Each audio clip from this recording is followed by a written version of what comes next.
I don't know if it came through. I was looking for this APA. Is it in the? It's in the document, or it's in the agenda packet. Well, I opened the agenda packet and I tried to click onto.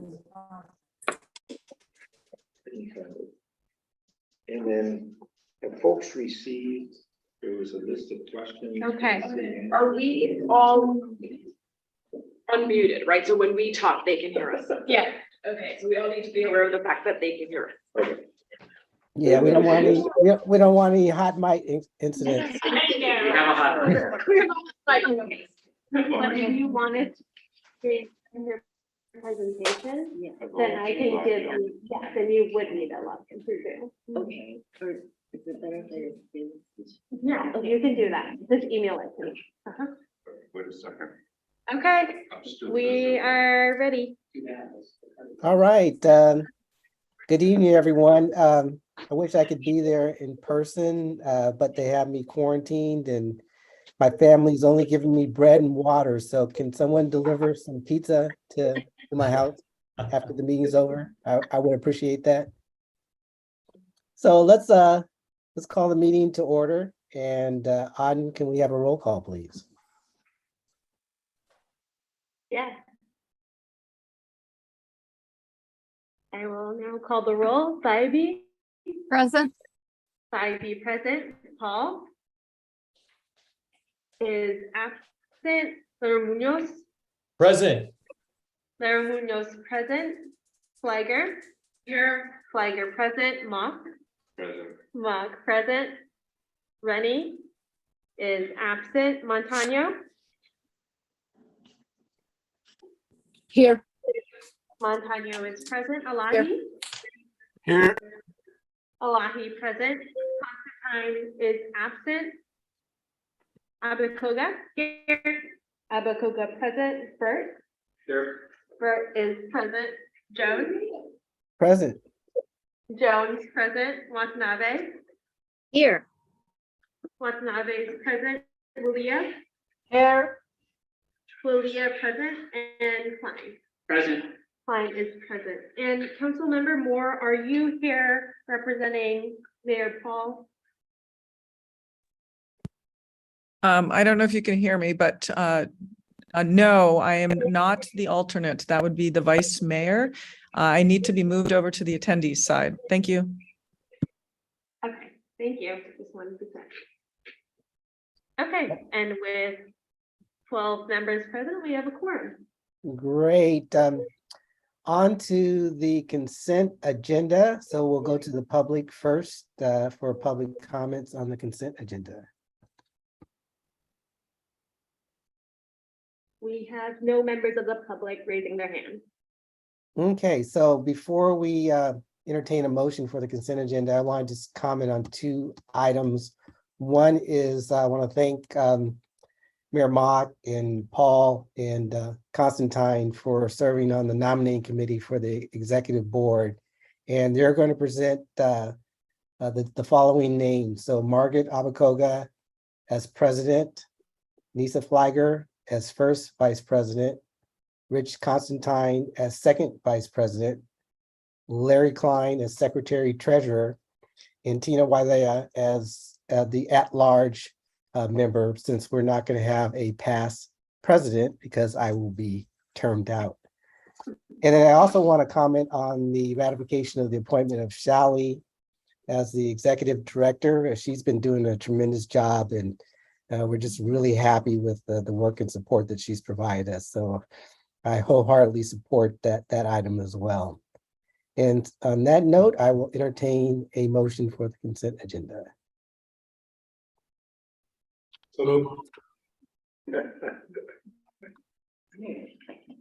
Second, Montano. Thank you. So we have a motion and a second. Auden? All right, Alahi, Yes. Alahi, I, Watanabe, Yes. Watanabe, I, Bert, Aye. Bert, I, Bybee, Aye. Bybee, I, Flagger. Yes. Flagger, I, Lara Munoz, Yes. Lara Munoz, I, Mock, Yes. Mock, I, Walia. Walia, Yes. Walia, I, Abacoga, I, Abacoga, I, Klein, Aye.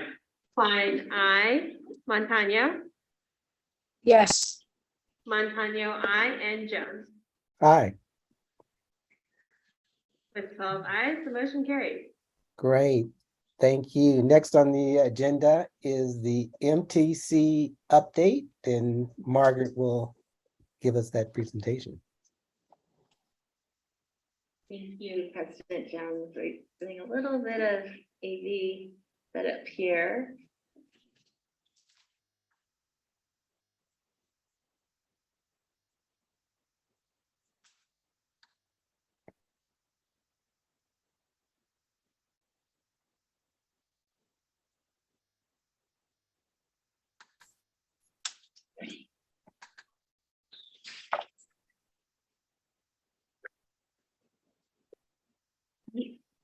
Thank you, Austin. This has been nice. So good evening, everyone. I wanted to provide a update on what we've been doing at the MTC, the Metropolitan Transportation Commission. Could you, next slide?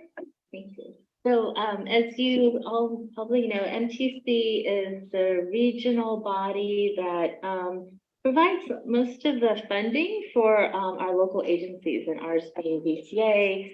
We also have Caltrain, BART, and 27 agency transportation agencies in the Bay Area, the 9 counties that make up the Bay Area. Could you think? Oh, actually, it's not moving.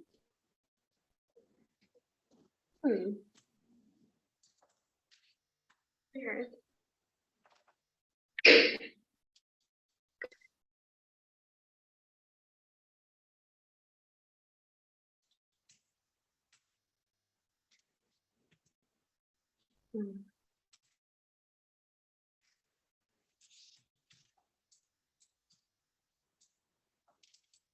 Yeah, we just cleaned up. Can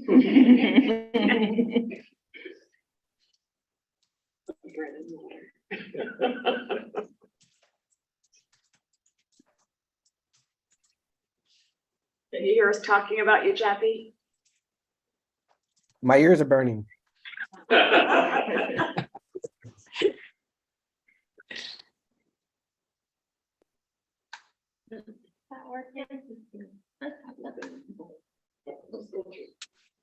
Okay, great.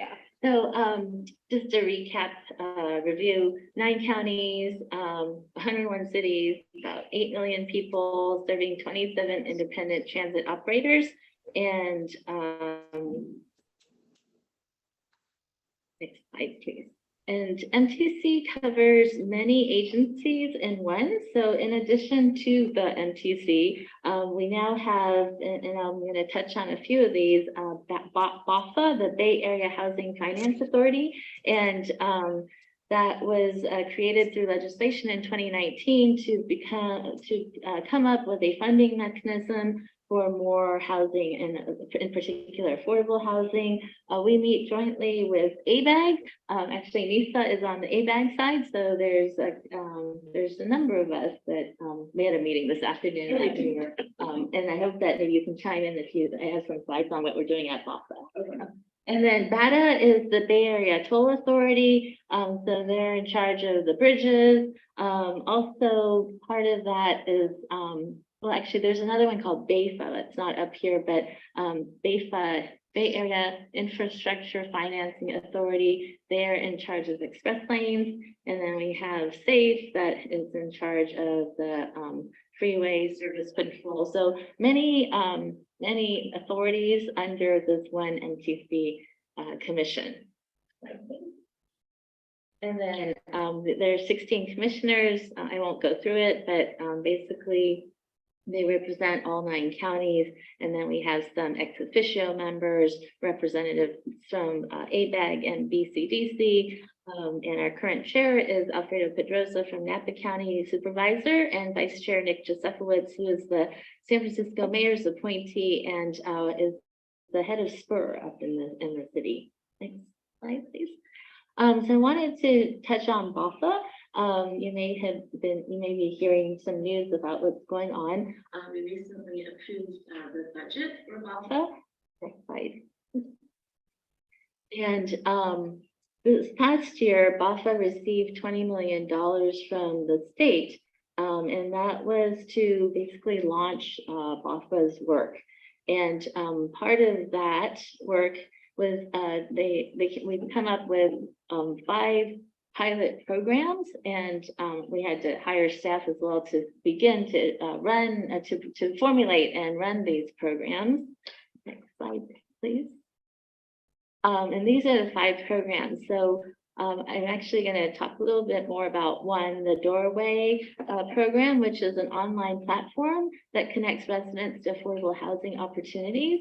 And then there's 2, a database for tracking the production and preservation of affordable homes. 3, coming up with financing and technical assistance for preservation of affordable units. 4, an anti-displacement program, and 5, homeless prevention. Next slide, please. And we most recently, we actually just approved a contract to begin to create the Doorway platform.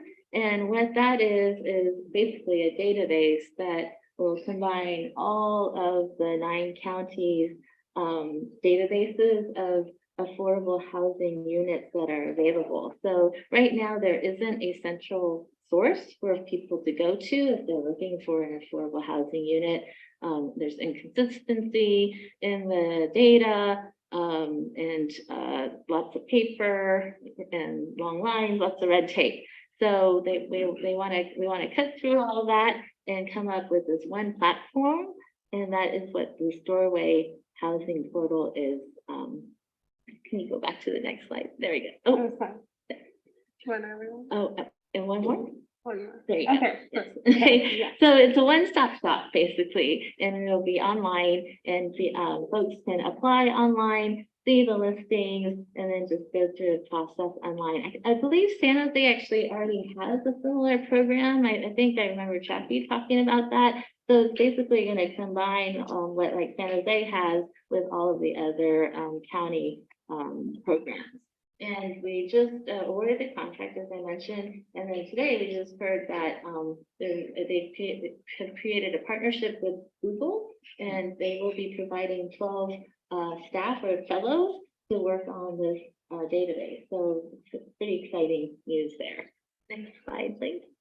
So this is sort of how the it'll look, the interface of the software. The next item under BAFA is the potential 2024 regional housing. And this is really why BAFA was formed, was to come up with some funding source for more affordable housing. So this summer, we took the step to approve going forward with a funding measure. Outreach is being conducted right now, and it will continue through winter of 2023 with the plan to go out for a ballot measure, most likely November of 2024. Next slide, please. And it's a $10 billion general obligation bond. And if you look at the amounts that they're currently looking at providing, Santa Clara County, excluding San Jose, will get 1.2 billion, and then San Jose will get another billion. So this is probably the measure A was great with 950 million for the county, but this is basically double that. So it's quite exciting to see that kind of funding coming into our county if we are successful. So the hope is that we can all get behind this measure in 2024. Next slide. I wanted to touch on another policy item that actually came through MTC and ABAG, and I believe during LAC you might have had a discussion. This just passed at our last MTC meeting last week. It's the Transit-Oriented Communities Policy. Next slide, please. And this is part of the Plan Bay Area 2050 program, and it is basically to incentivize more housing around transit nodes. And the idea is areas within 1/2 mile of existing or planned fixed guideway transit stops, stations, or terminals. And it lists the types of transit we're talking about. So BART, Caltrain, light rail, BRT, commuter rail, ferry terminals. Next slide, please. And so this gives you what the minimum densities and allowable maximum density are based on the tiers, and the tiers are based on like what kinds of transit nodes that you would be by. And I think for most of our cities in our county, we fall in tier 3, some in tier 4, and but I bring this up and it passed MTC, and I will say I abstained from this vote. I had my staff look at this before we had to vote on this, and it's actually my staff came back saying this would be very difficult for us to do. And as you all know, in Mountain View, we have been working hard to produce housing. And when my staff says it's going to be a challenge for us, I just really had to question whether it's realistic or not.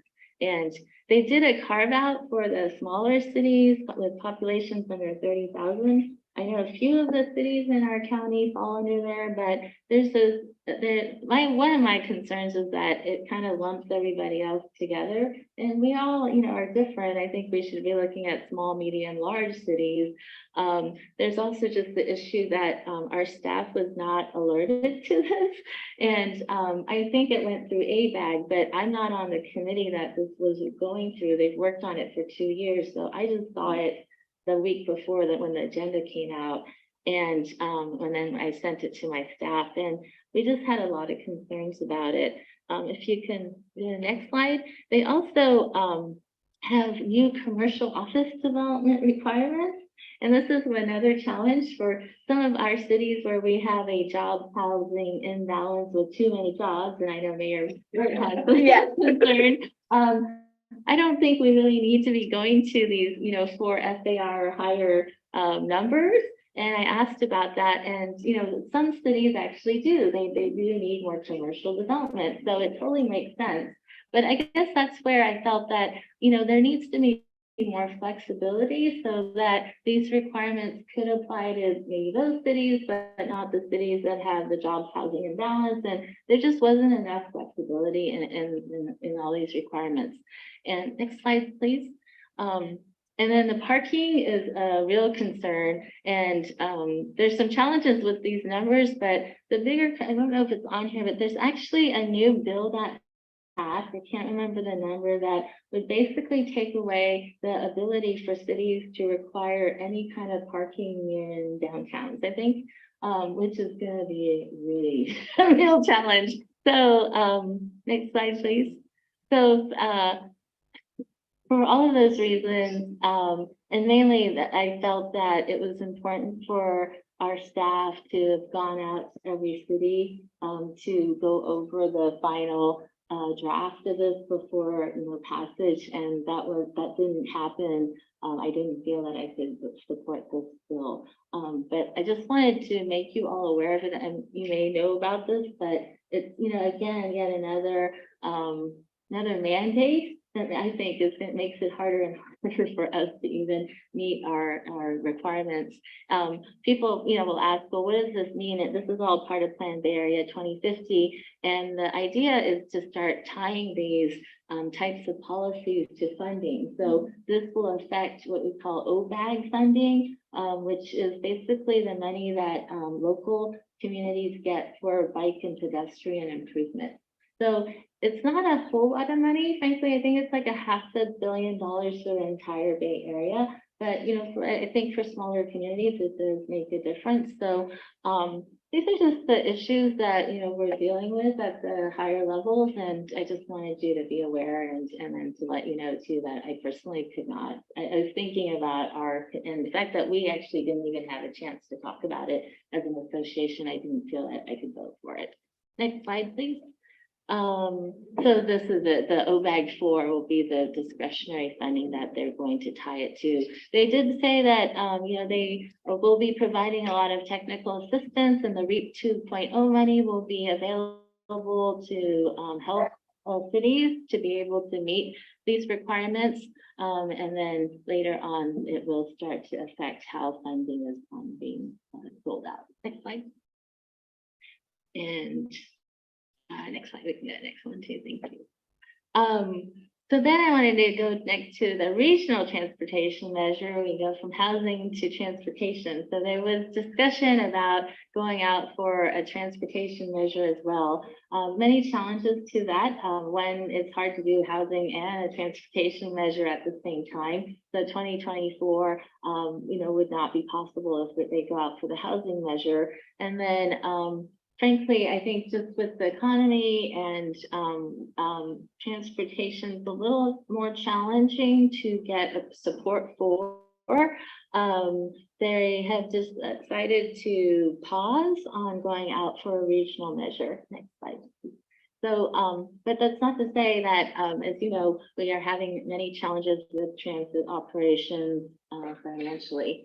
And already in 2019, the situation was getting worse for transit ridership, and the financial situation.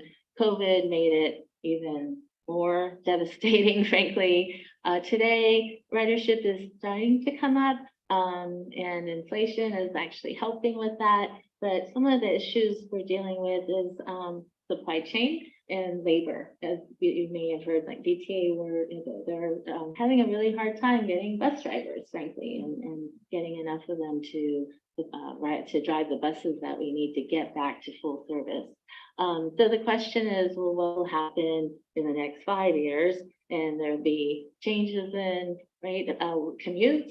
It looks like folks want to go back to work 2 or 3 times a week, but not 5 days a week. So that will really change the way transit is being provided too. Next slide. So recovery now, we're at overall 48% as of July 2022 from pre-pandemic ridership numbers. Every agency is different. Frankly, VTA is actually one of the better performing, or has recovered more quickly or better than most other agencies, which is good news. But next slide, please. Some are facing a fiscal cliff, and including some that affect us, like BART and Caltrain. And they're projecting a $2 billion shortfall over the next 5 fiscal years. Next, please. And so the idea now is to double down double down on state advocacy for financial assistance. And so in the coming months, MTC will be working to really gather the information on these topics, such as level of service, ridership trends, labor shortages, inflation, and come up with some assumptions, baselines, and strategies to find ways to balance.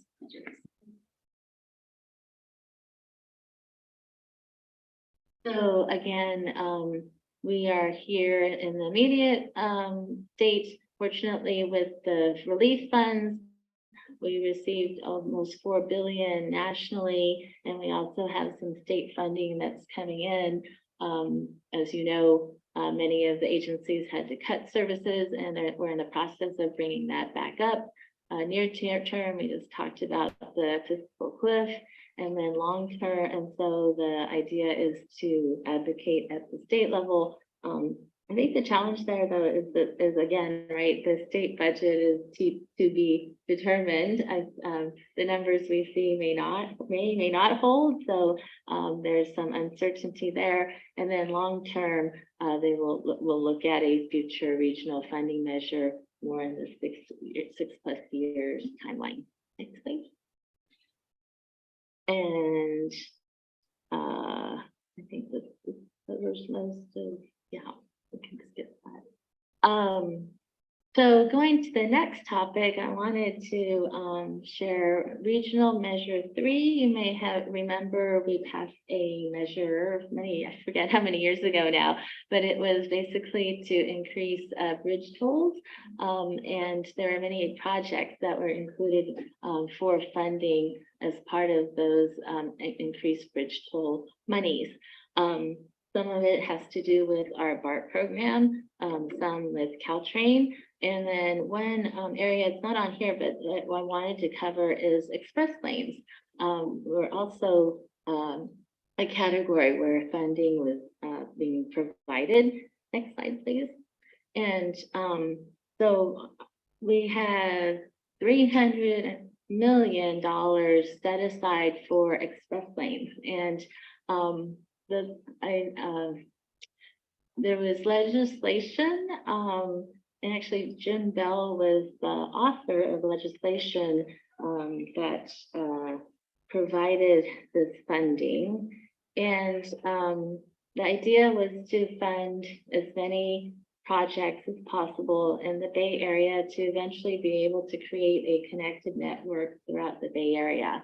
And as you will see, San Mateo County, Solano County, BAFA is the MTC run authority, Alameda County, all had projects that were actually money was reserved for. And then there was the $60 million that was to be determined. What happened though recently was, next slide please, staff proposed that extra 60 million or 55 to 60 million go to Contra Costa County for it's called their 684 project. And what had happened was apparently there was an agreement that was made before the RM3 ballot measure went out to the voters that this project would also be included in the total. And we were not aware of this in Santa Clara County. And so when it came to us, you know, we obviously asked questions because we have express lanes in our county. And so apparently there was this agreement that was made, and it doesn't seem that like BTA was included in this conversation. And so they moved forward with providing this funding to Contra Costa County. And there may be $5 million there for our county.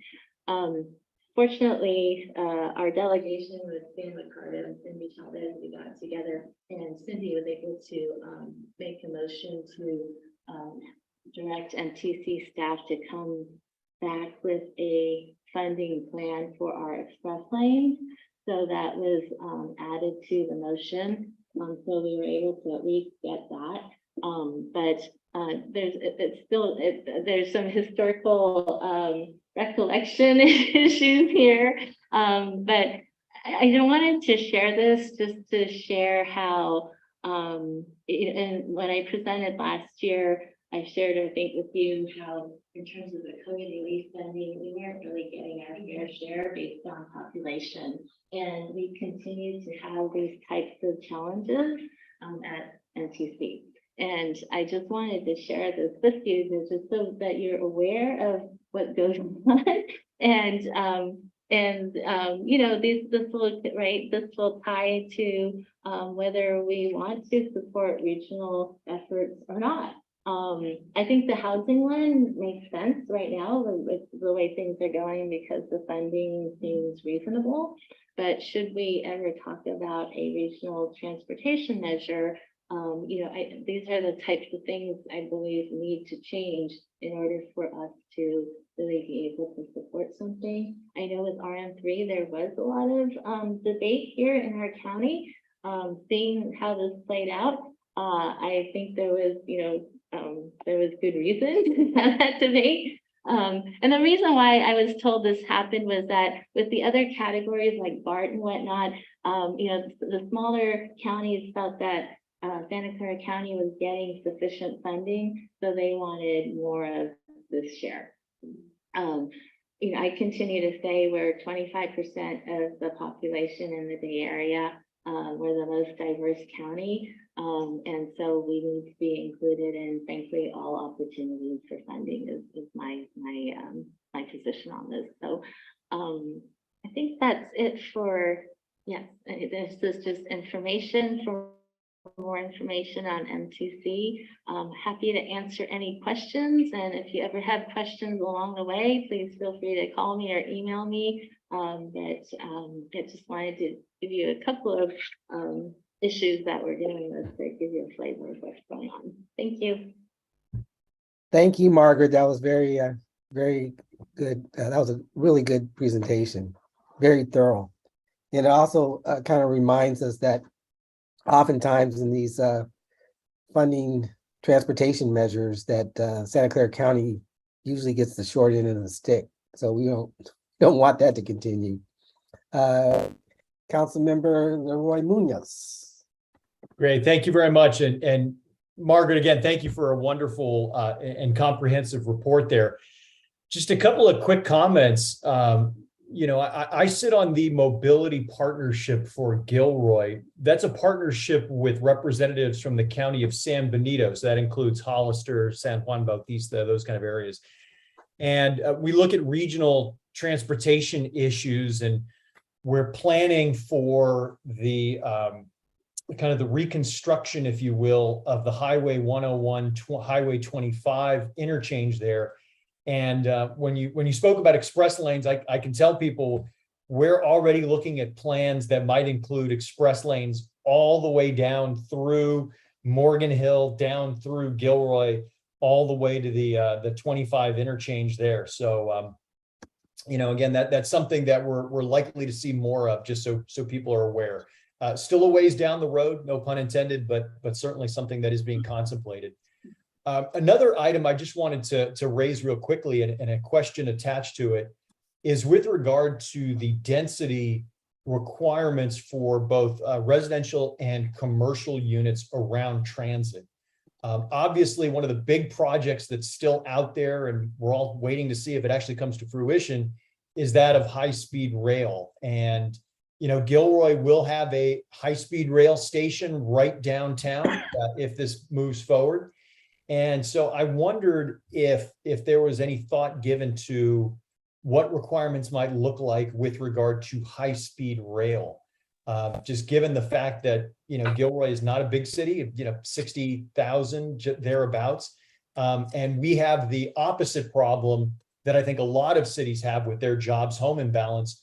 We're the other way. We got a lot of homes and not many commercial opportunities here for our residents. So any thought given to high-speed rail and what those requirements might look like, both for residential and commercial? And Lisa, you may know more because I think you've been in more of the discussions about this. It did not come up in our conversation. I will say, the question I had in terms of the commercial requirements is, frankly, why have a maximum density requirement? If a city wants to build or allow more commercial, why not let them? I don't know why we would have to limit it as, have a maximum density. So I don't know how that came about, but that was my position on it. I think high-speed rail is just so far out that I don't know that they've thought of it, but Nisa, do you have any thoughts on it? No, and it hasn't come up in the committee where we talked about it. So I don't have an answer for you, Leroy, but it's a great point. I think. No worries. I appreciate the feedback. And my hope is that this will be a, a process, an iterative process as we see how this plays out. We'll have opportunity for revisions. And so as high-speed rail becomes more of a reality too, I would expect that we review these requirements. We'll have to wait and see. Thank you both. Thank you. Thank you. I don't see Vice Mayor Montano. Thank you. Thank you, Margaret, for that excellent presentation. And there was so much to cover. I had a lot of questions, but but what did stand out, the question I have is, I didn't see the Central Valley factored in there. It's more of the Bay Area. And I think we need to start looking at that, because most people, they can't afford to, they want a single detached home, and the most reasonable prices are in the Central Valley. So what's happening is you're having folks moving to the Central Valley, but that impacts our conduits, our commuter lines. And I'm sure you've all seen that. It's just back-to-back traffic. It's really bad. So I'm just wondering if that's going to be factored in the future, because more and more folks are moving out to the valley because it's not affordable here in the valley anymore. It's and so the next best place is the valley. So people are moving out to those small towns in like Patterson, Modesto, but the traffic is horrendous because they're coming to the Bay Area where the jobs are at. So I'm wondering if that's going to be factored in the future or talked about. I really think that net needs to be included somehow, some way. That's it. Thank you.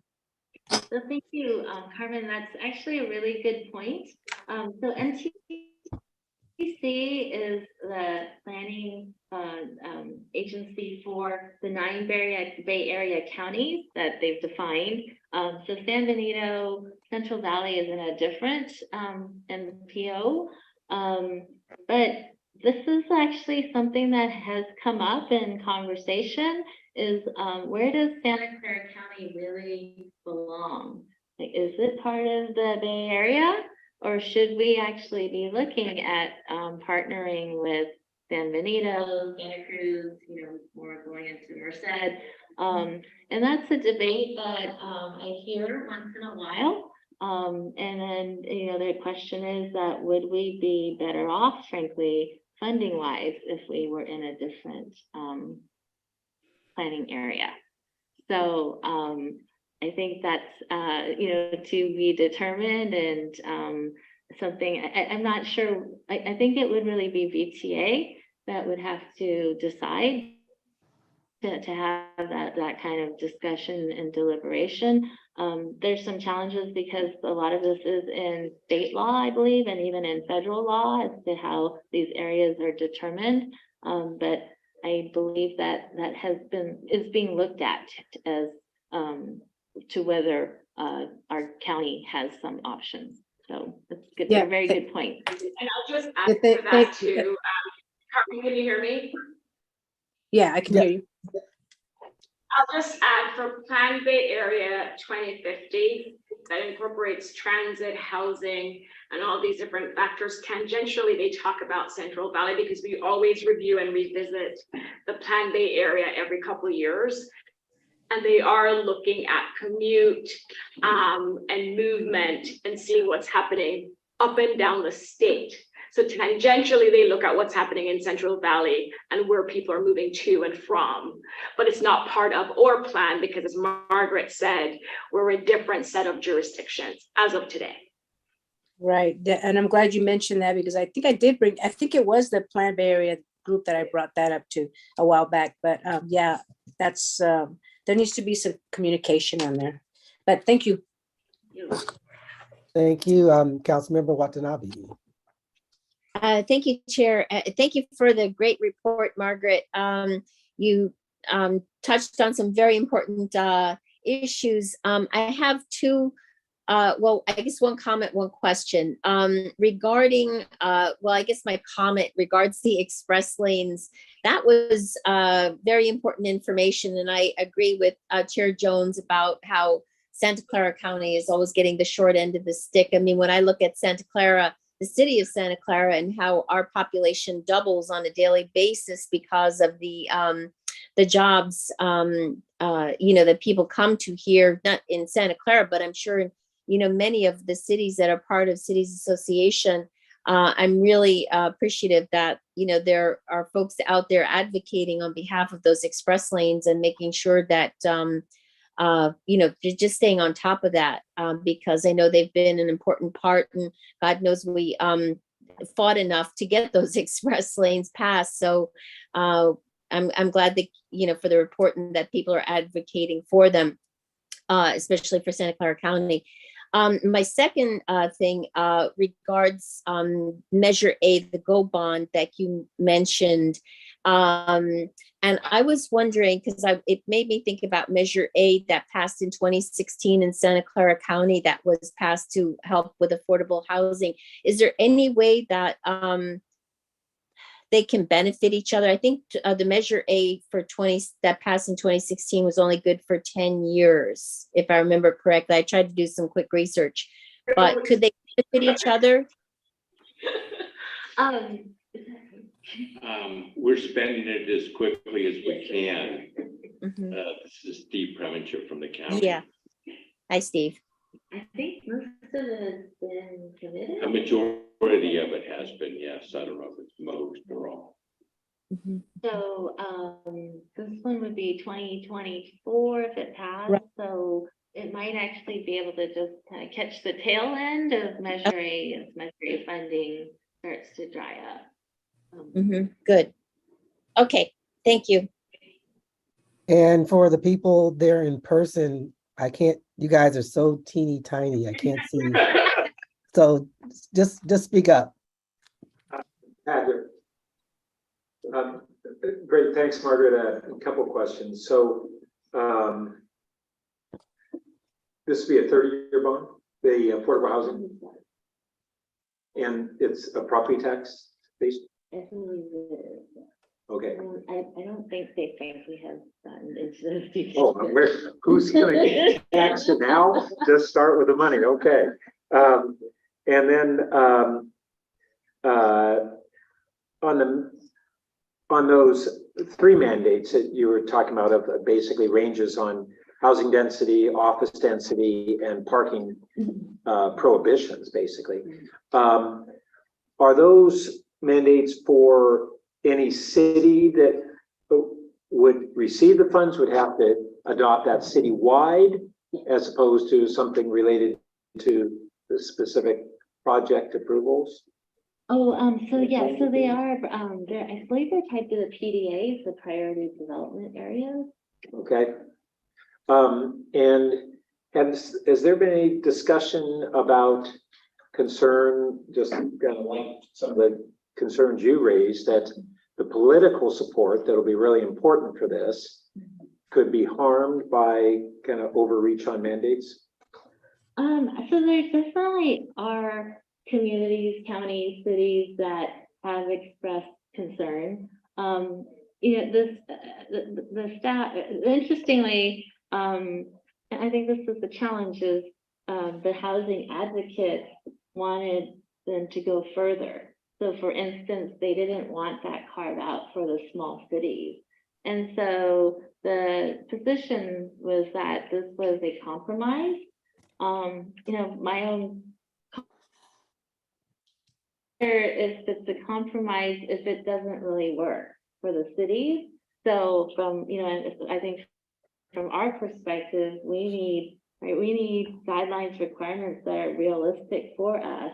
And I think that's the challenge with this debate right now, is that we're having, special interests now part of this conversation. And frankly, their voices are very loud. So they seem to have the ear of our staff, the policymakers, and this is the best they can do as a compromise. I agree with you. It doesn't, on the question of why there are maxes, does make a lot of sense, especially among advocates. And then the other concern that I hope we'll start looking at, and this applies to RENA numbers as well, is we in this case, we're talking about density, which is housing units per acre. Under RENA, we're talking about housing for the city, and all units are counted equally. And so when we have high density units per acre, we incentivize small units, non-family units. And we're building that in a massive way in our regional planning, which is moving away from a balance between families and other household types. And I think seeing this compounding the RENA, there just hasn't been much of a discussion about a sociological transformation, even while regionally and on a state level, we're calling a crisis in our school-age population. And there doesn't seem to be any connection between those two policies. So any discussion at MTC on that kind of philosophical issue? Not at MTC, frankly. I would actually Or more ABAG. at ABAG. No, but that's a great point. Okay. Yeah, We're I'm counting on happy you. to, I will bring it up, you know, I will. I think this is where, for us as a cities association, my hope is that, we can work together and become more active in advocating and sitting down with our legislators and, and just going through. Some of them come from local government, but a lot of them don't. So I really don't think they know planning, and they just don't understand these nuances. And, I know we're lucky we have like Senator Becker who does, but not everybody. Well, does. just to put on the table and not to deliberate at this time is a concept of should we be thinking about numbers of bedrooms rather than housing units? We've been talking that. And Okay, and then on the, I just say that that's the biggest dollar amount toward affordable housing that we've seen, even doubling what we had Measure A. And yet compared to what is the need, we're looking at just the back of a napkin for our next 8 years, not the 30 years of that period. You got 10 billion there.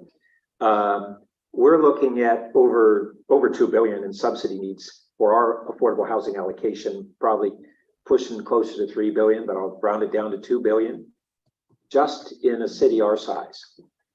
So this is a big step upward, and compared to the mandate from RENA, it's a small fraction of the dollars needed. I mean, a small fraction, maybe single digits, as enormous as this seems. So lastly, on the express lanes, those are all net new lanes, they aren't conversions. You mean adding a Yeah. lane?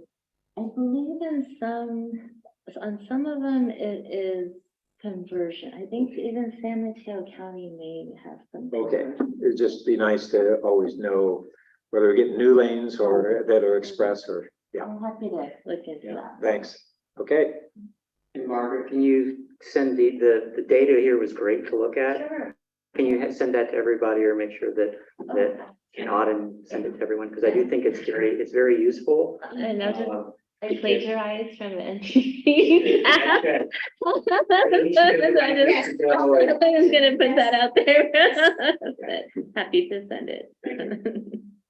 I think All that's right, are there any anything. other hands raised or people wanting to speak in person?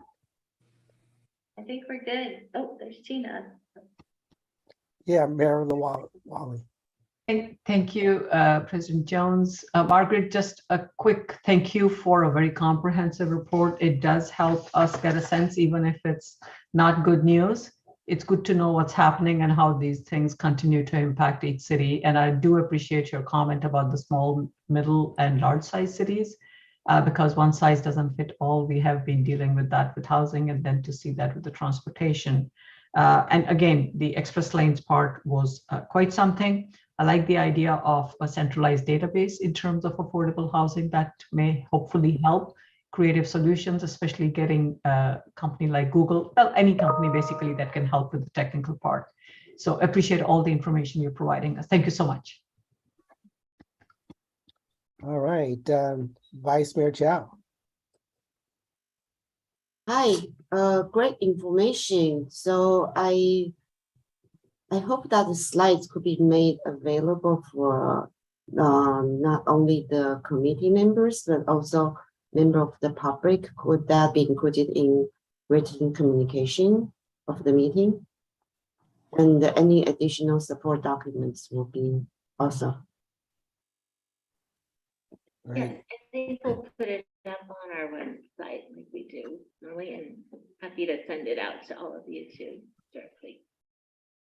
We'll put it up on the website so it'll be public, and then we can send it out directly to all of you as well.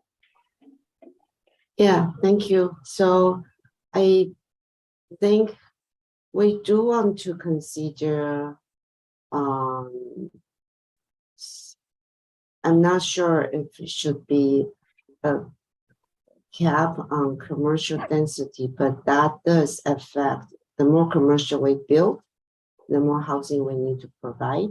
And that was the reason in Cupertino, we opposed the 200 million square feet of office at Valco, even though that project consistently is being called a housing project by a lot of the housing advocates and the media. But the project, in fact, create a negative housing impact because it will require 6,000 to 10,000 housing units when the project provides only 2,400 units. And I agree with Pat on that we should really look at number of bedrooms, because even though the project has 50% of the units is below market rate, but they are mostly studios, a handful of 1 bedroom, but the market rate units are going 2 bedroom, 3 bedroom, even 4 bedroom, and a lot of them are very large penthouse. So the idea of 50% number of units, not only the number of bedrooms are not compatible, the size of the units are not compatible. And so we really need to move away from counting the number of units to be more practical. And we understand that cities, I think was Burbank who did an analysis that cities provide housing actually do not get enough tax to support the housing units we provide. The cities who do build commercial do get a lot more tax benefits. That's I think the state, if they can change the state bill, we really should change the incentive structure in tax revenues city gets, so that cities who build housing will get more tax benefits in some way. Yeah, thank you. Thank you. Don't see any other hands raised. I am going to go to the public to see if there's any public comments on this item. And not seeing any. Again, Margaret, thank you for that presentation. It was great. Next item is item 3, review and comment upon the Joint Powers Agreement or JPA draft for the Cities Association, and Gary is going to make the presentation. Mr. President, members of the Board of Directors, provided in the packet is a draft of the Joint Powers Authority Agreement. I would, if you'll allow me, I will go through the agreement and highlight some of the more significant provisions, and then open it up to questions, and I'll try to respond to your questions as best as I can. As you're aware, since at least 2017, the Cities Association has wrestled with what is the appropriate structure for the organization. And it was ultimately concluded after attorney analysis and after board analysis and executive board analysis and a lot of analysis being done and calculations of the best approach was to have a joint powers authority, that a formal joint powers authority would lock in the responsibilities and the structure and provide a lasting setup for the city's association and a lasting structure for it. In August of 2020, the board of directors unanimously approved the Joint Powers Authority and directed staff to take the steps necessary to form the JPA. A JPA draft was prepared. Ultimately, that was revised by myself and others. And that was then sent out to our town and city attorneys of all of our members for their input. At least 7 city attorneys or town attorneys redlined that draft and sent it back to me to incorporate their changes. We then had 2 separate meetings, the acting executive director and myself, with most of the town or city attorneys. We had 2 lengthy meetings to go over all the provisions and take their input. Also, there was a separate meeting taken between the Santa Clara City Attorneys Roundtable, which we did not attend, where they considered the issue. Also, on October 12th, President Jones and First Vice President Abe Koga met with the City Managers Association and took their input at that meeting. As a result of the city attorneys and town attorneys' input, we made more than 74 changes to the document. And I think it is a better document. I think their input, by and large, was very productive, very helpful, and created an organization that's better and shows the value of getting that many fine minds and input on the document.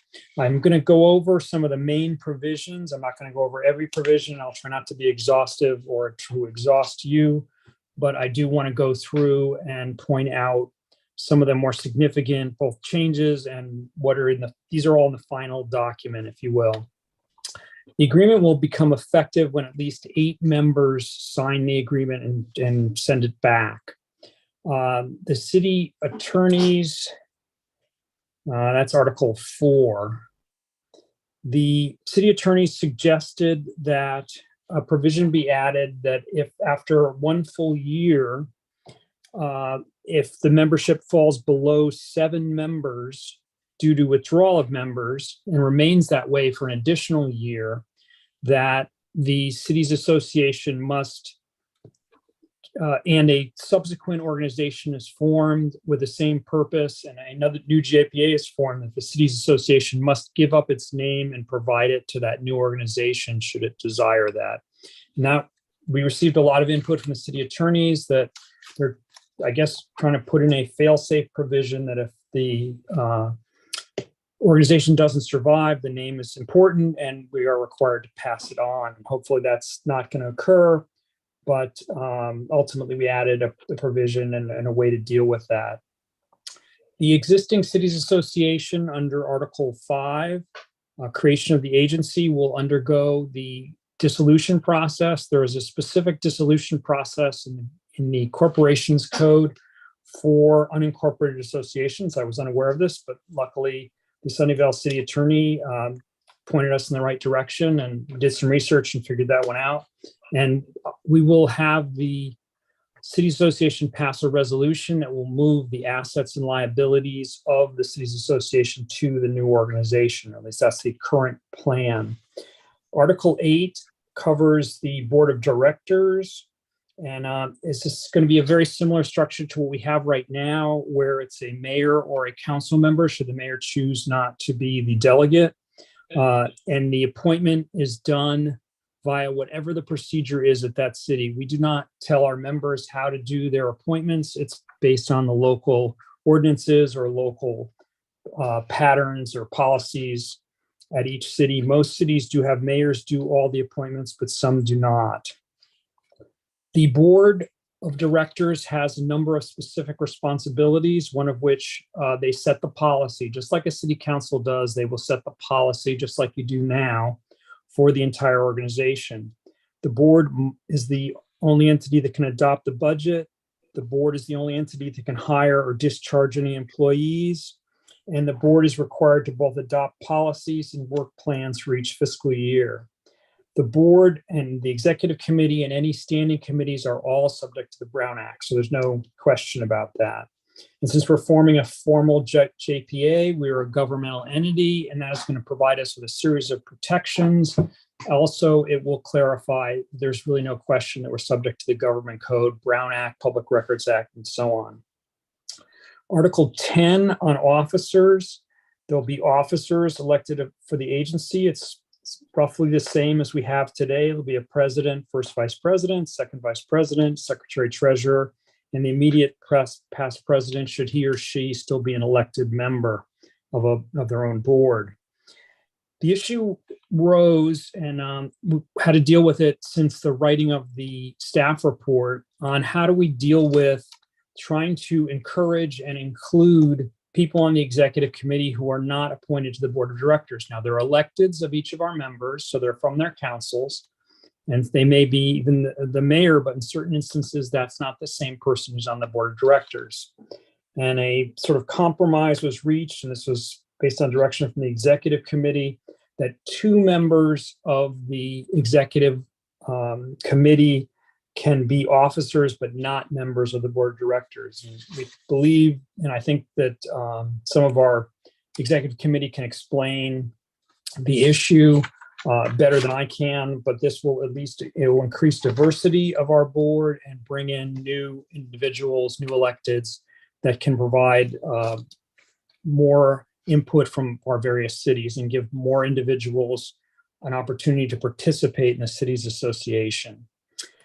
The executive committee, it was pointed out to us there will be a Brown Act issue when we first start, and therefore the executive committee will not come into effect until there are 9 members of the JPA.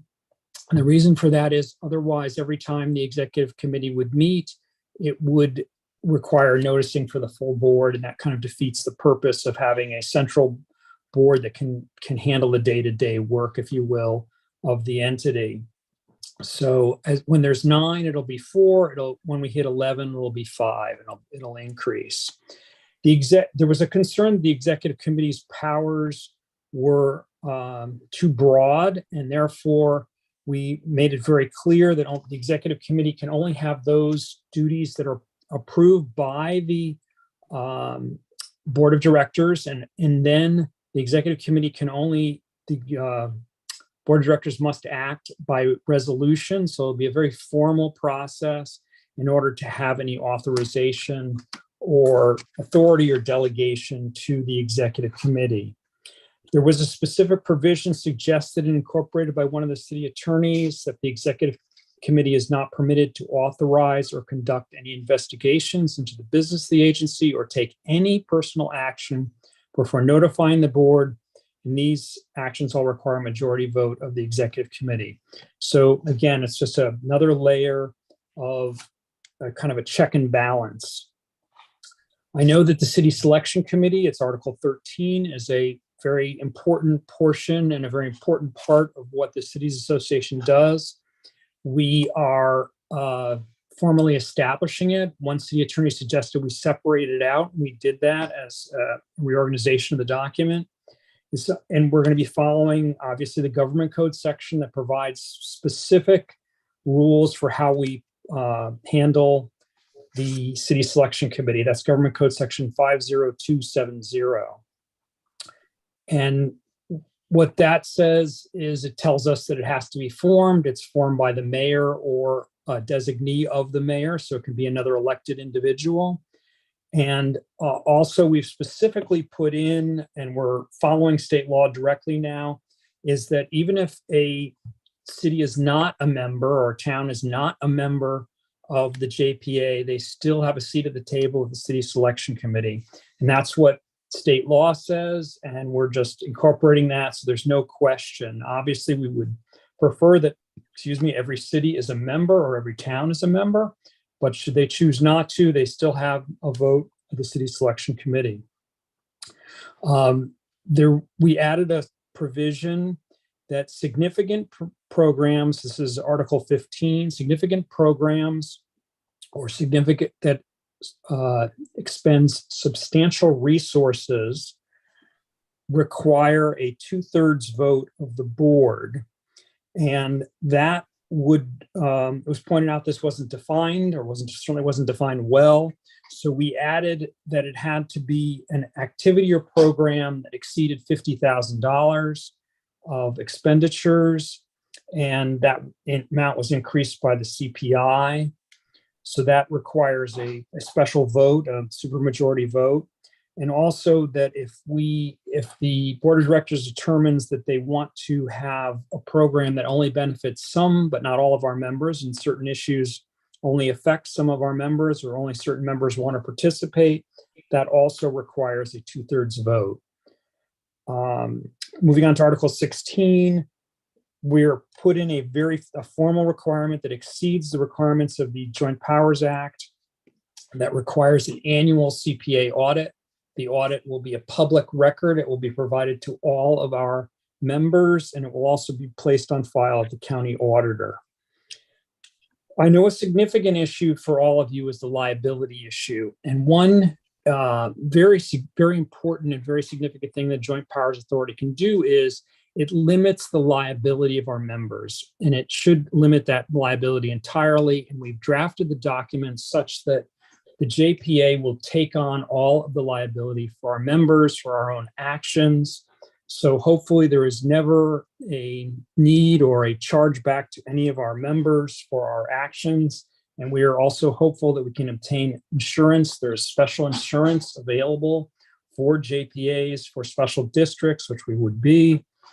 And so the liability provision under Article 24 was beefed up. I thought I put in a fair amount of protection, but a number of your city and town attorneys made additional suggestions, almost all of which were incorporated to increase the protection for each individual city.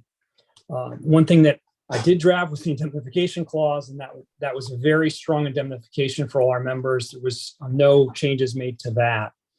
Article 26 is our bylaws. We will adopt bylaws. Our current bylaws will probably be somewhat useful to us as a template moving forward. And lastly, we're required to obtain insurance if it's available. And the question maybe will, why is the availability issue? In the early 80s and at other times, insurance has been difficult to obtain. As far as we know now, we should be able to obtain insurance, hopefully through the SDRMA, the Special Districts Risk Management Association. So that should allow us to provide insurance behind that indemnification. At this point, I'd be happy to attempt to answer your questions, or I may defer to some of our executive board if they're better equipped to answer those questions. And also our acting executive director, who has spent a great deal of time on this issue as well as I, is available to answer questions. Thank you, Gary. I don't think you went into enough detail, though. Can you do that presentation again? Anytime, President. All right. Before I take questions or input, I just want to say that Margaret and I did have a meeting with the City Managers Association, and there were a lot of they gave us a lot of good input, and actually they followed up with a document with 17 questions that we need to address. But the main number one takeaway I got from that meeting was that even though we're heavily involved with the whole JPA process, and we've had this discussion and going on for years, it was still new to them. So they felt like it was just laid in their lap without a lot of context or history or background or a clear understanding of what we're doing and why we're doing it. So, the goal was to have this go towards the board before the board next month in November to have the board ratify this agreement and then send it to our various cities. But that's not a viable path based on the feedback we got from the City Managers Association. So the purpose of this discussion tonight is we want to get your feedback and input on the JPA. And we're going to incorporate whatever feedback we get tonight with the feedback we got from the city managers and other feedback, and work out an action plan in terms of addressing all of the issues and questions. So I just want to kind of frame it that way for this discussion. And Vice Mayor Montano, go ahead. Yeah, thank you, Chair. So I had a question on regarding the membership fees or the membership, but Yes, there was nothing mentioned about fees. Does that mean that that members don't have to pay fees? Non-members, they still have voting, they still have a right to vote, but they don't, do they still have to pay their membership fees or not? Let me give you a broad answer, and hopefully I'll get down to the specific and answer all your questions. And if not, you can tell me what else I need to add in. Like most JPAs, we did not cover the dues issue because dues can change, and every time they change, we'd have to modify the JPA. Actually, you wouldn't have to modify it. You actually have to go through a formal process of amendment. So we did not cover the dues issue, except to say that all the members need to pay dues. So the way the dues will be set up will be passed by the board of directors. The issue on the city, the only portion of the city's association that non-members could participate in and are specifically set up to participate in is a city selection committee. We have not addressed how that would be paid for, and we certainly would not or could not charge our full dues to those individuals, but we haven't sketched out how that would be addressed, if there'd be any dues at all, or how the costs would be covered. But non-members could not participate in anything else that we're doing if they're not a paid member to the city's association, theoretically, unless the board were to allow that in the future. Does that answer your question? Yeah, it does. It does. And then the other clarification is, I know that I've been on the city's association for a couple of years now, and I know the reason why I forgot why we went with the JPA. Can you remind me again why we went for the JPA? I think it's a good thing. I remember I voted for it, but I just can't remember the details. Sure. I think perhaps I want to turn that over to some of the members of the executive committee, but let me tell you how I understood it. And I went back and watched the main meeting from August of 2020, and I do highly recommend that meeting. It was about an hour or 45 minutes of it. That's quite helpful. They perhaps not doing it this minute. My understanding of the analysis was that we examined a 501c3 and it wasn't appropriate because we lobby. A 501c4 ended up not being appropriate. I'm not a tax lawyer, but neither was exactly set up for us. We could continue as an unincorporated association, but that leaves us open to a lot of liability issues. It also allows for no continuity and doesn't set up a formal structure. Nonprofit corporation ends up under 501c3, 501c4. So we kind of end up at the same spot. But in one really good way to resolve a lot of our issues, and one reason why there's a number of other JPAs in the county as well as statewide, is it sets up a permanent entity, it sets up a governmental entity. We have governmental immunities then. We also address the liability issue. So hopefully we never have to turn to our members to ask them to cover a liability. And it sets us up with an ability to insure a possible loss.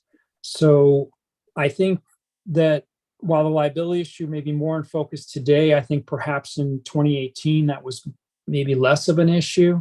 But I also would defer to our executive board or maybe any of the board of directors who was here over the last few years that may have a better feel for this issue than I do. Just want to say it was a good move. I'm glad that I voted, and we all voted for. The majority voted for it. So actually, it was unanimous. Okay, great. Yeah, I have nothing to add, Gary. You summed it up pretty well. looking for other, President, here, Jeffy. yes, go ahead. Stan Locke. With every organization as they start, it's always good to have the proper type of organization in order to conduct one's business.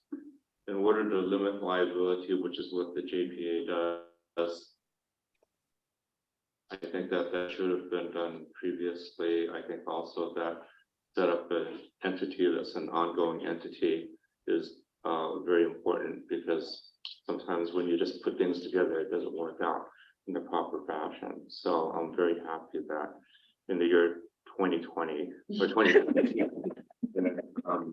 somebody decided to do this. Thank you very much. Yeah, thank you, Stanley, but don't take us back to 2020. Yeah, we're trying to forget 2020. Councilmember Barbie.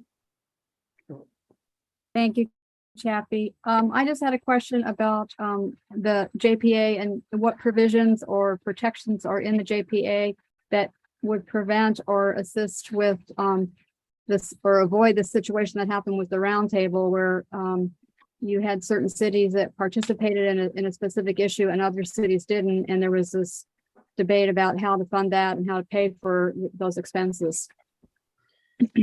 Right. I think Article 15, the significant programs and the changes we've made to that, and any significant program or any substantial resource requires a 2/3 vote of the board.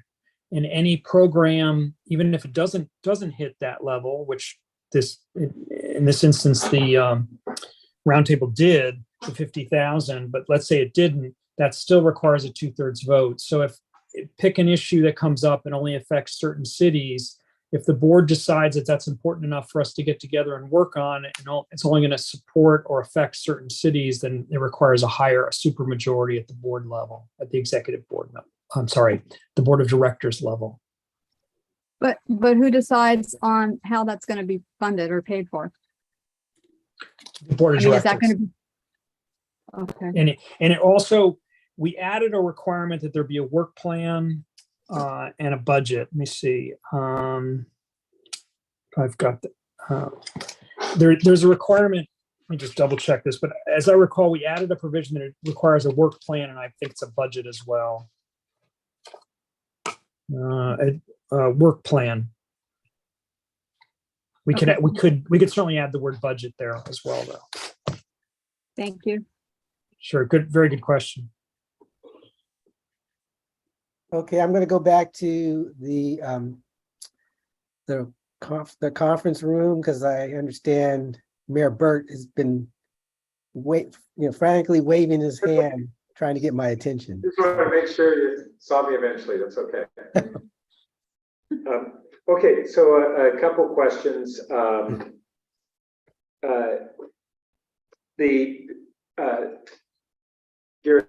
You did a good breakdown of those different alternatives and pros and cons that were considered at the time. Is there a table that was created in the past that we could reference and be able to share with our councils or whatever on kind of the pros and cons and why?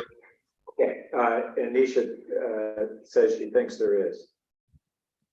I think she's correct. I don't have it at my fingertips. We can certainly look and distribute that.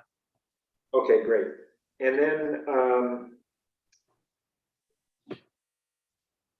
the city managers had their list of 17 questions. I got that today. I haven't really waded through it carefully. Was there an intention this evening to address any of those issues that were raised? And if not, are we planning on sharing with everybody that memo, and how would those questions be addressed? Right, so we weren't, the plan was not to go through each one of those questions tonight.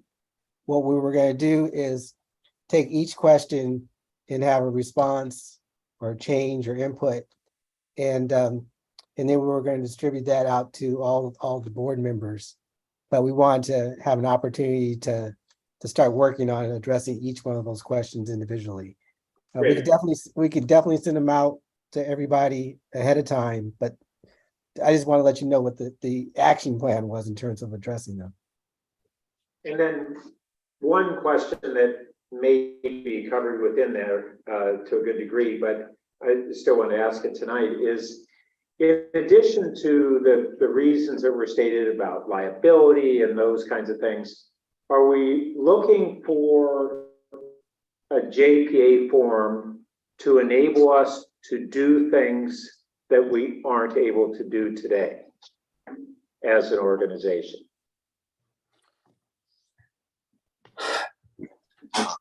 I don't look at it that way, but perhaps, I mean, having a formal organization and having all this structure may lead to greater minds than myself and our boards coming up with things that they perhaps didn't consider before because they didn't feel that the organization had the institutional heft, if you will, to do it. But the thought here was not to expand the powers of the cities association. At least that wasn't my intent, but to clarify it and to give a foundation. And that foundation may lead to additional grants, additional projects that cities and our electeds may feel more comfortable adopting because there is this foundation that's going to be there and a real structure that can support it. But the intent wasn't tomorrow to become a housing agency or,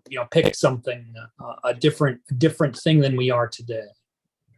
Well, that's helpful. And I guess I'd just say that it's kind of a pros and cons to that. On the one hand, in one sense, it's reassuring that it's really intended for the purposes to really give the organization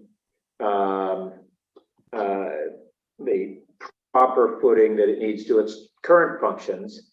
On the other hand, if there are positive functions that we might really be thinking about doing, it could increase the support for the creation of a JPA if we were to tentatively identify some of those. Now, some might be contentious and be in a different bucket, but that might be something that the executive committee might want to think about, whether they want to add to what we're provided and what the city managers are provided.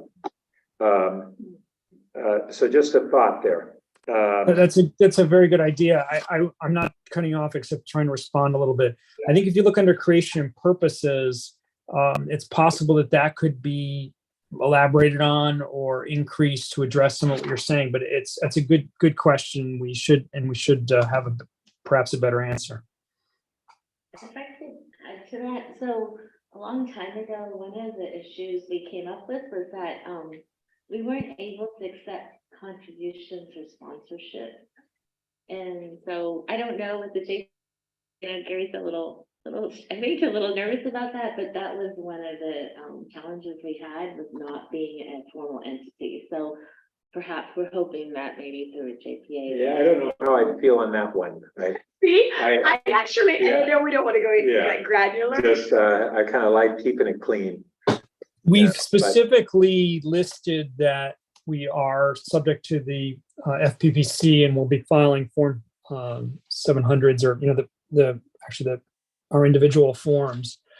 So I don't know that mechanism would apply, but since we are a formal governmental entity, the ability to take a donation directly to the entity is available. But we do obviously have to be very, very careful about the ethical and legal limitations on that. So yes, it gives me great pause whenever we talk about this topic. But I am more than happy to discuss it with your city attorney if there's a mechanism for taking these types of sponsorships and then run it by our board of directors to make sure they're comfortable. Great. And then one last comment for the executive committee and others executive committee to consider for me, and I'd be interested in whether others have thoughts on this tonight, which is this threshold of 8 cities to form it. And if one of the objectives we have is greater unity, and we have such a low threshold, we would be dropping to less unity amongst the cities in the county. Not to mention now, I promised it was just one more, but the other one is the dilemma of we have an organization that is one city, one vote. And we all appreciate the reasons why we have that. And then we have concerns by smaller cities of disproportionate dues. And if we're going forward with something that might have higher dues, I don't know what the reconciliation of that is, but somehow we have to address it head on. If I could answer that, if you remember, we did vote to direct the executive director to work with the treasurer to come up with a new formula. And Shelley has been doing some research, and that came up yesterday with the city managers that we need to probably provide that with the JPA document to help inform your. And I appreciate that's one that's not going to have a perfect answer. There's just no way, because those two things have tension. But please know that equitability is one of the values that I'm basing this formula on. I do want to be equitable and fair. So. Great, thank you. Thank you, Mayor Walea. One more, sir. Oh, one more, I'm sorry. One more question, and the question is, in a JPA, is it possible to have the JPA issue debt, A, and B, in terms of contributions? I've heard some words, 501c3s, 501c4, but what that meant to me was that, is it possible for a person or an organization to make charitable donations to JPA and have it be tax deductible? So those are the two questions. Can we issue bonds to get money for causes that we want? And B, can we have people or organizations donate to us and take charitable deductions? Those are two questions. We're not anticipating issuing bonds, but it's not prohibited in the agreement. So the answer is we would have that power the way it's currently written. The second part on the donation, I'm not a tax lawyer. We can accept donations as a governmental entity, the same as any other governmental entity. But I know some cities that I've worked for have formed 501c3s to make that easier. So I'm not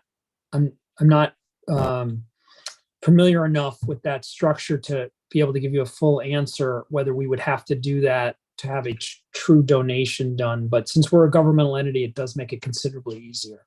Where I'm coming from this is that if somebody has this tremendous idea that can be funded and can be executed, can this be the organization to do so? That's the question. So is your, I'm not sure. Seem like there's a piece missing from your question. Is your question then, where's the money going to come from? From this great idea, for this great idea? That's what I'm not following.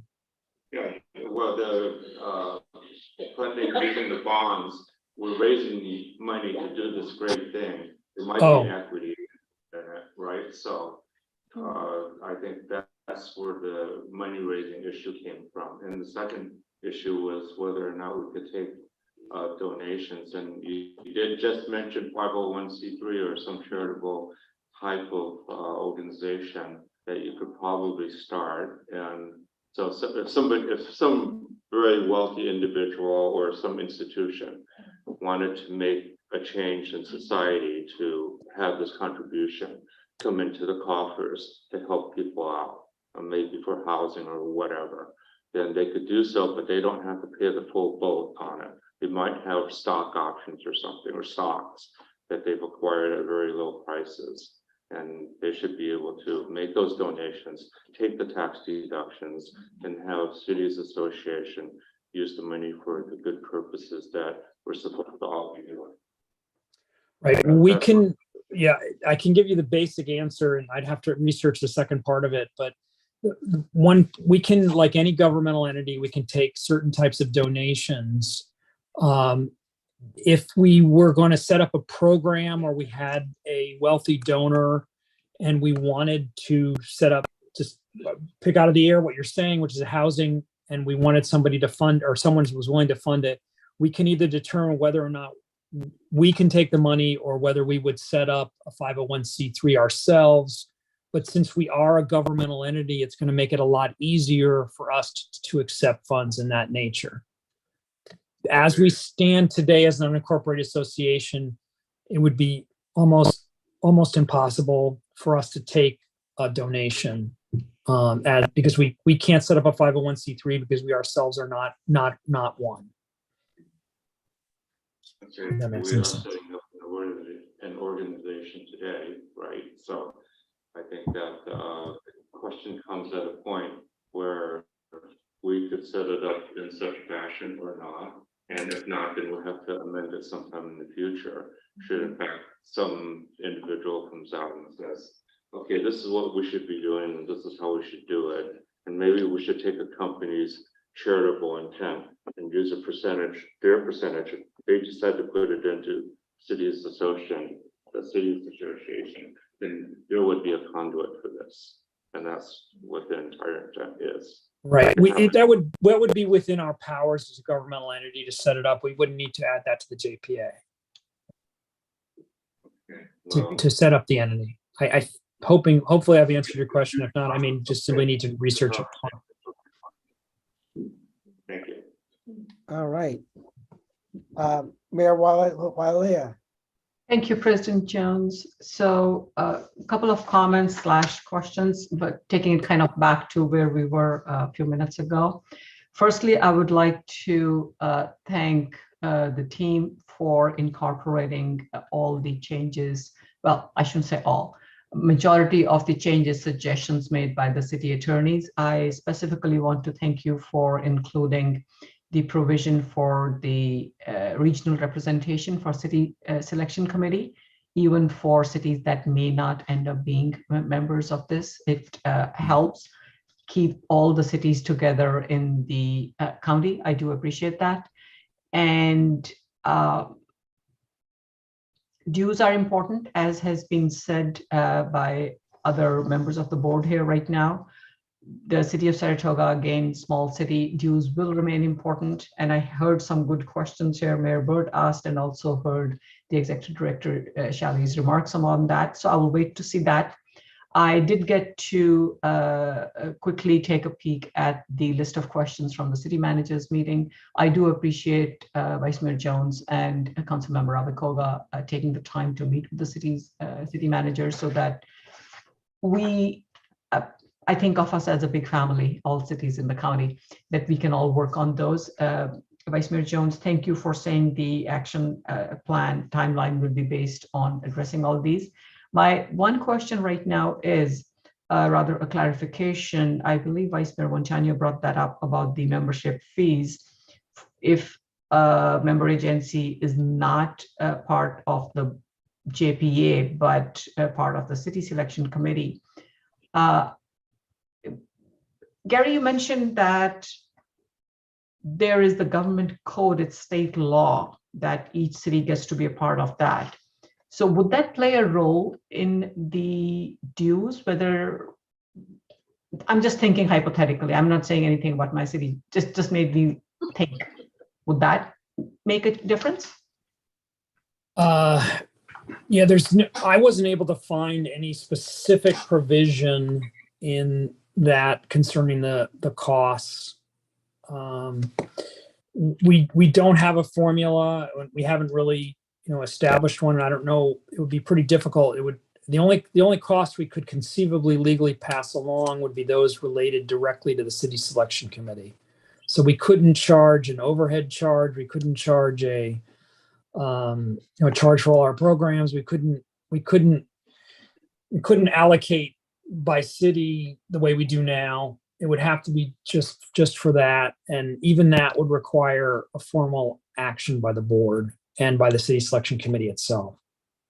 But we have not done it. We're really hoping to get most, if not all the cities, hopefully all the cities.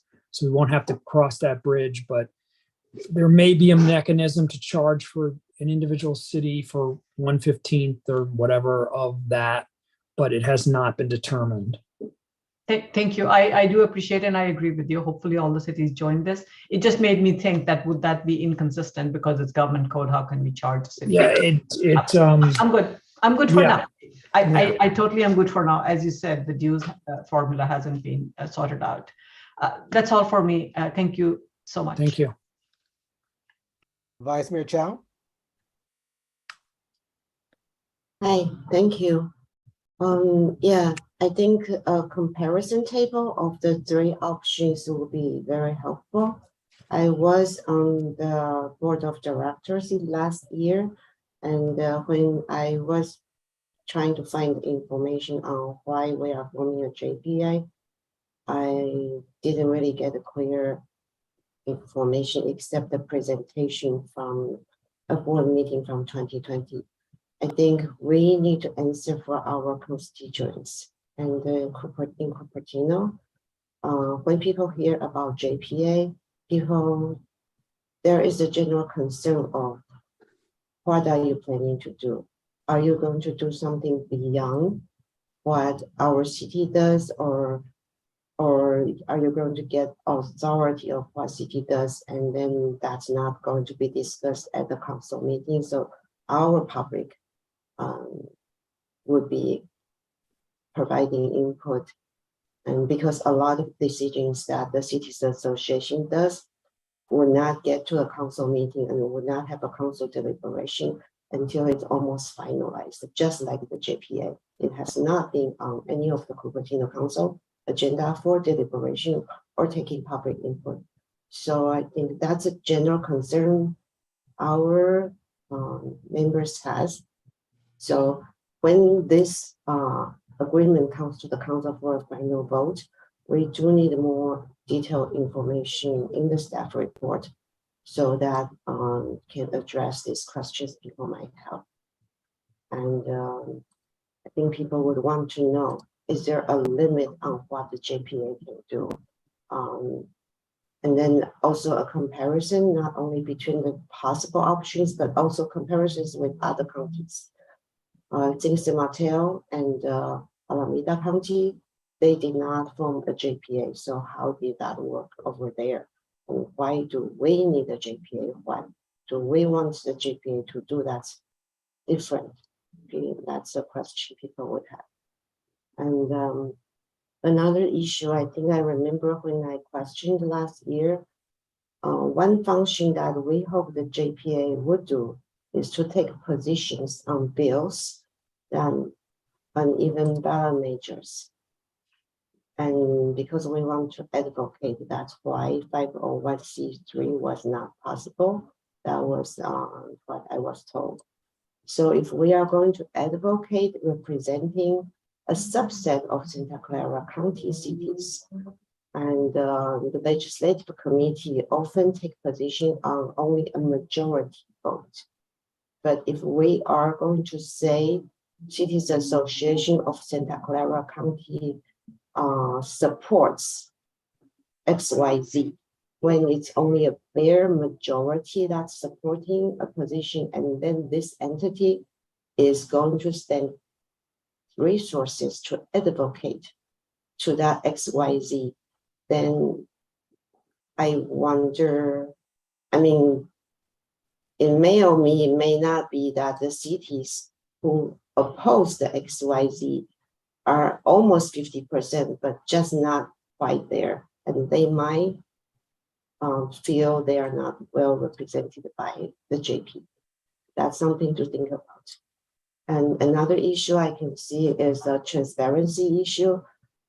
I think our city is trying to do a much better job with transparency. We post all written communication, all staff presentation, but the same level of transparency is not seen in cities association meetings. But if some decisions made here will be passed to the city council meeting, then I would expect the same level of transparency being implemented in cities association meetings,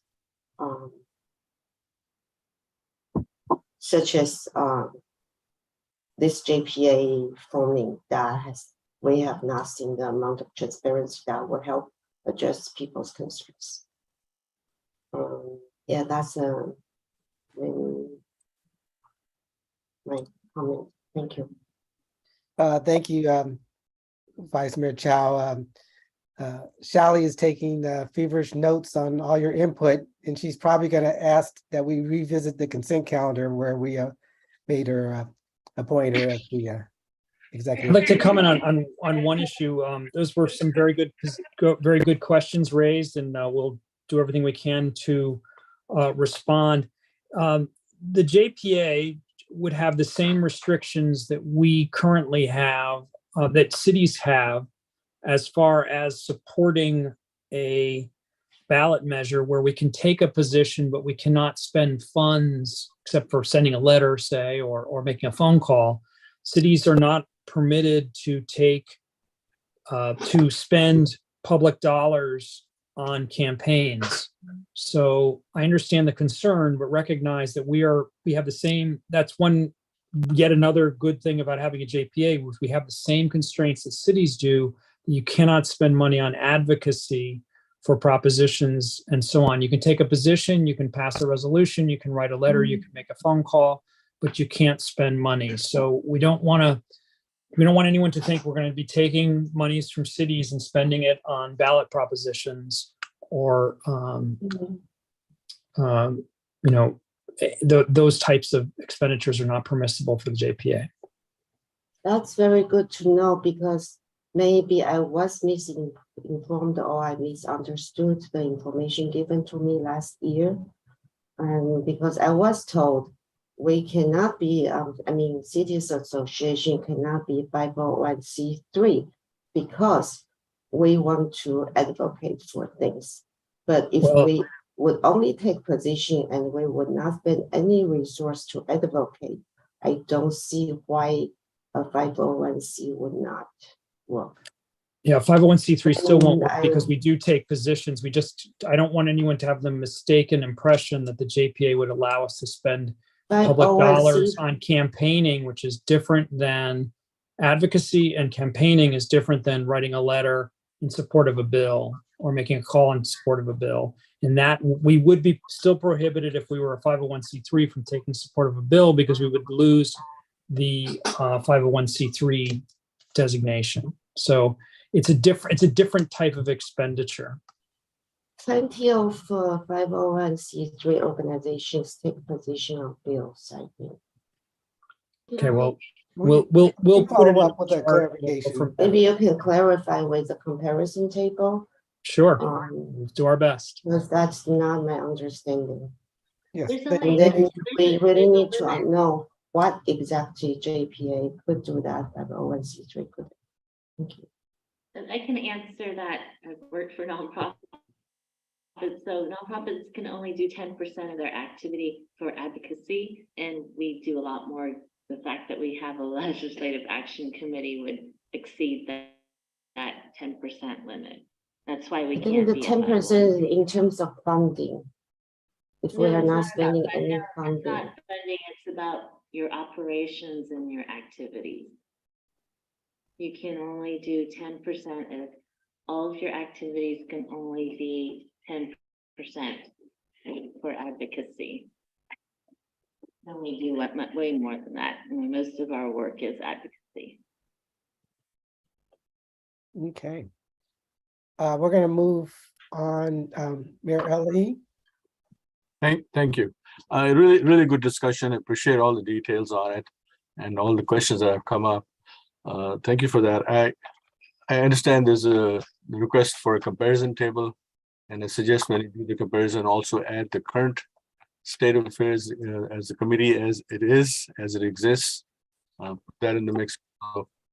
As you're doing the pros and cons, it sounded like the only pro was avoiding liability, and there was not much else after that. But it'd be good if you're going to get some more pros going. We talked about lobbying issues. Would it be appropriate for this new association, if it is formed, to hire a lobbyist to lobby for whatever the association deems appropriate item to lobby, or is that not, or would that be or not be part of what the JPA could do?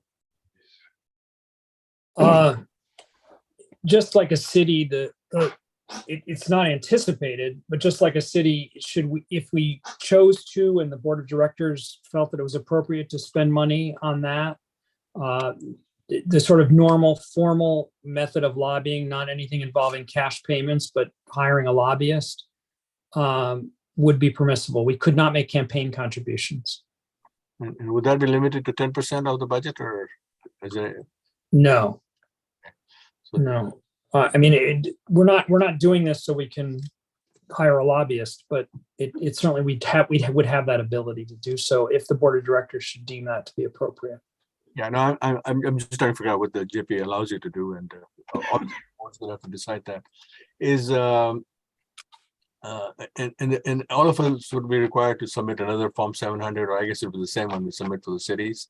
Yeah, hopefully we'd be able to use the counties. I'm volunteering, and Steve Preminger may not appreciate it, but the county system and the electronic, so that it wouldn't be a lot more burden. But I don't want anyone to think that we specifically listed it. We are, as a governmental entity, required to comply with it, and our intent would be to comply with it, which is why we put it in there, because we feel that's an important value.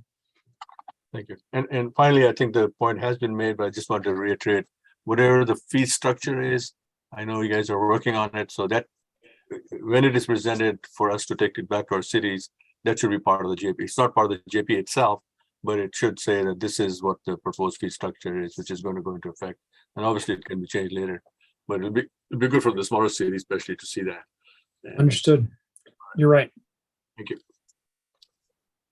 All right. I don't see other virtual hands raised, and I don't see any waving hands in the meeting room. So I'm going to Anyone from the public? Oh, that's where you're headed. Sorry, I'm sorry. Sorry. Just got to step ahead. I'm sorry. Any members of the public who would like to comment on this item? Seeing none. Everybody, we expressed what the path forward and the strategy is. So we will get back to all the board members with, the comparison of the different structures, as well as the answers to all of the questions that have been provided by both the city managers as well as this body. So on to item 4, the Legislative Action Committee update. Can you hear me, President Jones? Loud and clear. Great. So quick update. We had our last Legislative Action Committee meeting of the calendar year. It went well. We just reviewed some key bills we took positions on, and recognized the impact we had on many bills this year, and very proud of the work we did. So that was it. It was a good meeting, and good luck to the LAC committee for next year. I received some suggestions about how we can improve the LAC committee going forward, and I will share that with the future LAC chair. Thank you for that update. Are there any questions, comments on that update? Not seeing any. Are there any members of the public who would like to comment on this item? Not seeing any. We're on to item 5, the Santa Clara County City Managers Association update. Zane? Hi, good evening, everybody. Quick update from the City Managers Association that met on October 12th. In the meeting, there was dialogue regarding the potential JPA for the Cities Association. In addition, 3 teams from the Leadership Academy presented. The three teams covered the following projects: public civility and local government with the sponsor of Palo Alto, resetting organizational culture post-pandemic with the sponsor being Mountain View, and cross-boundary coordination with the sponsor being San Jose. In addition, it was announced that the ICMA conference is now open for early registration. And moreover, the Next Gen committee is working on their work plan, which will incorporate speed coaching, tomorrow's department head forum, regional internship program, and a management talent exchange program. The next meeting will take place in November, and I look forward to providing an update then. Thank you, Zane. Are there any members of the public who would like to comment on that item? And seeing no hands raised from the board, we're on to item 6, Executive Director update. Shally? Hi, can you all hear me? Yes. Okay, great. So I just want to reassure everyone that yes, I am working hard on this structure thing. I've been talking to our colleagues at the League of California Cities, to get some idea of what other counties are doing that have a similar mix of cities that we do, from very small to very large. So kind of spreading out all over the state to see what we can do. And I just want to reassure you that I do want to be extremely respectful of for our smallest cities all the way to our very large cities. So if you have any thoughts, feel free to email me, but do know that we are working on that. I just want to say November 10th, we have our wonderful seminar with Kevin Duggan. It will be here in this room at the Saltos Community Center. That will be at 7 o'clock. It will be in person. Our board of directors meeting will be at 6 o'clock. So please make a note of that on your calendars, but we are starting earlier. And because it's a one-off meeting and it's a special meeting, we'll make the board of directors meeting in person as well.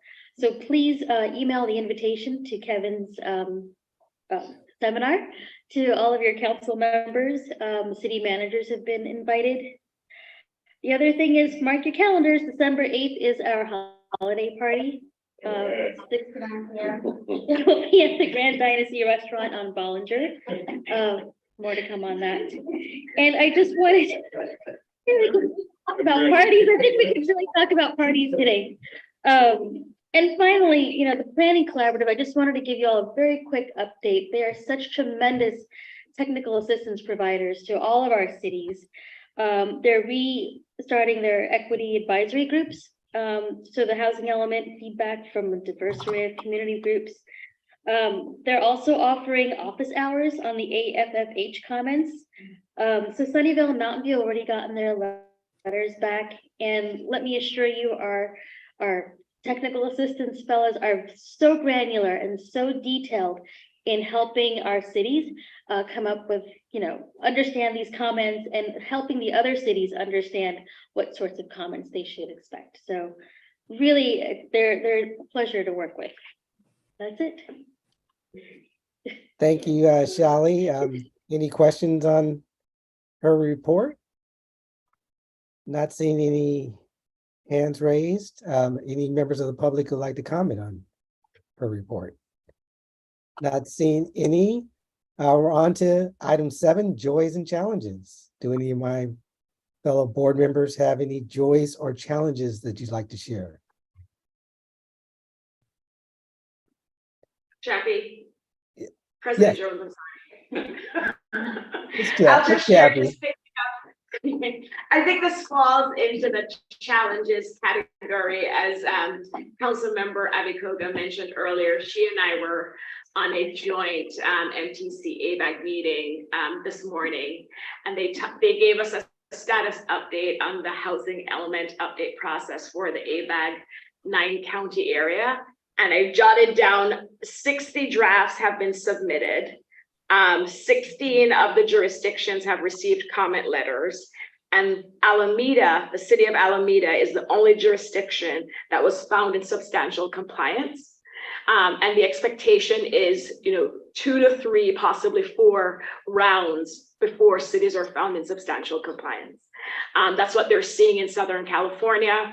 The good news is, that going to the joys category, the good news is apparently, even though there are some cities in Southern California that have passed the due date, it doesn't appear that HCD is taking any enforcement action or penalizing them, except for the cities who are obviously just not even trying. I think if you're trying and you're doing your best, HCD apparently is giving you some grace and allowing you to get through the process. Question. Go ahead. On that last point, that had been my understanding as well. And then I don't know if you saw that the Chronicle had a big article 3-4 days ago on their housing element and a dispute between, I think, what was their staff's understanding along the lines of what you said, and there was a couple two supervisors who disputed that and said that the language in the law is clear and that there would not be those extensions. And so I don't know how that's going to be resolved and when, but suddenly that was a new wrench in things. It's a big deal in San Francisco. Right. And it would apply to the rest of us, I guess. And I don't think the presenter this morning was saying HTD is giving them extensions. They're just not enforcing the fact that they've passed the due date. Okay. So that gives us hope. But it's not looking good so far. Well, thank you for giving us a balance of joys and challenges. Anyone else? But yeah, just the challenge I had tonight, and you probably had, was whether we're gonna get done by 9. And the joy is that it looks like we have. All right. Well, on that note, we're going to go to the public comments. I will say it's really nice being in person. Let's see how many of us, 8 people showed up. So I look forward to everybody being here next month. It's really nice seeing everybody and it worked out well. Some of us got giddy. I'll keep you. That's great. That is a joy. All right, so we're going to go to public comments. Any members of the public who want to speak on any item that wasn't on the agenda? And seeing no public comments, this meeting is adjourned. Have a great rest of your evening, everyone. Thank you, everyone. Bye. Good night. Good night. Good night.